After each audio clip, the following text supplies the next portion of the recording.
இங்கே பார், இங்கிருந்து உயிரோட மட்டும் போயிடலான்னு நினைச்சிடாத. விட மாட்டேன். சரி சார், சரி.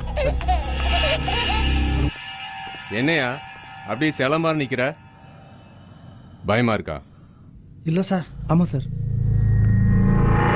ஆமாம் சார், பயமாக இருக்கு. ஏன்? அந்த பொண்ணு அங்கேருந்து தப்பிச்சிடலாம் சார்.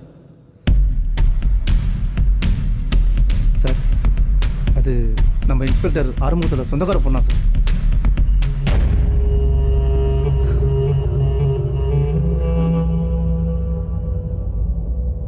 எனக்கு தெரியும் இதுக்கு இடையில நீ எல்லா கேமும் ப்ளே பண்ணுவேன்னு.